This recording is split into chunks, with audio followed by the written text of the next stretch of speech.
السلام عليكم، شلونكم شخباركم؟ طبعا هذا اول فيديو الي بالقناة وان شاء الله يعجبكم الفيديو. وراح اليوم احكي لكم عن كل شي، يعني المعلومات الخاصة عني وكل شي راح يعني تعرفونه وراح اتعرف عليكم. طبعا هذا اول فيديو الي بالقناة. وما من ذلك اني كانت نزلت فيديو قبل، صار تقريبا قبل 3 سنين، واعرف كل زين صار لي قبل 3 سنين. انا فاتح القناة 2021 يعني تقريبا اكثر من سنتين مو 3 سنين. وين فتحت قناة صار لها من وقت كورونا، بس مع الأسف وراها يعني صارت مشكلة وراحت. فراح أرجع إن شاء الله، راح أرجع برجعة كلش قوية ومونتاج زين، يعني أحسن من قبل. طبعا اللي كانوا يتابعون قبل راح يعرفون كل زين. وطبعا اللي يجوني من انستا، وطبعا يا شباب لا تنسون لايك والاشتراك في القناة إذا كنتم ما مشتركين. وهسه حاحكيكم اولا عن اسمي محمد رضا من العراق بغداد. وهواياتي هوايتي احب السباحة واحب التكنولوجيا واحب السيارات واحب يعني التكنولوجيا باختصار، واحب هواي سوالف عن السباحة والرياضة وبناء عضلات. وشنو عندنا بعد؟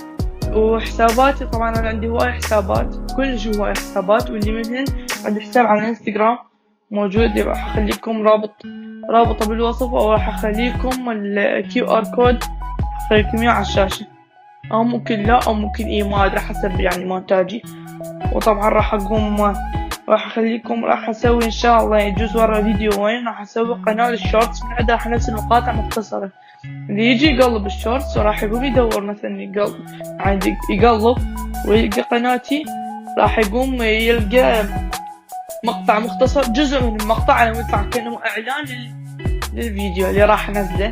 حتى شي يفيد انه راح يجي من قناة الشورتس راح يجي القناة الاصلية. اول شي كل الزهم راح انزل ان شاء الله ستوريات، راح اخليكم هو قلت لكم انستا.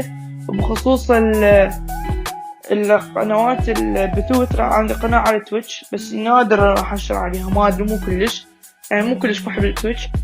وراح جزء اسوي قناة راح مالت بثوث، يعني بثوث لايف ستريمز، ما مثل اسوي فعاليات سوالف يعني مثل الصبح او 3 ظهرية حسب جزء، نقوم بس لنا ساعة تقريبا هيجي، يعني مو اكيد. حبيت اقول عن هذا الشيء. وانا اذا داخل كلان، طبعا انا داخل كلان اسمه LDS، مشكلته مظلوم مو مشهور، وانا مع الاسف الوحيد اللي يهتم بيه، يعني ما حد يهتم بيه، بس انا يعني داخل الغرابة.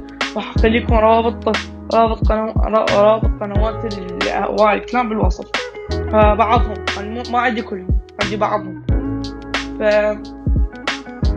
فراح اترككم ويا جزء من اللقطات اللي جزء من كم لقطة راح اترككم جزء من كم لقطة، وبعدين راح اقول لكم الخاتمة اللي هي خاتمة الفيديو. بس يعني حبيت اقول لكم حتى تاخذون فكرة عني وانا اخذ فكرة عنكم. وها هي يعني هذا يعتبر فيديو تقديمي او فيديو تعريفي عن القناة. حبيت اقول لكم بس، ومع السلامة.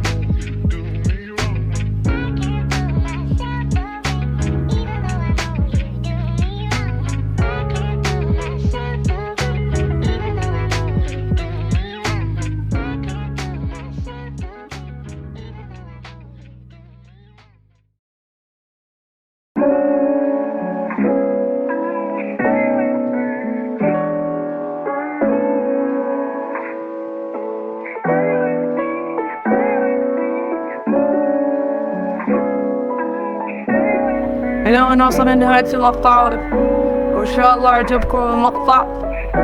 وثاني لكم محمد رضا بقناة رضا X22. وطبعا الفيديو تعبت عليه فوق، راح أخذ استراحة يوم واحد وبعدين راح أكمل. مع السلامة.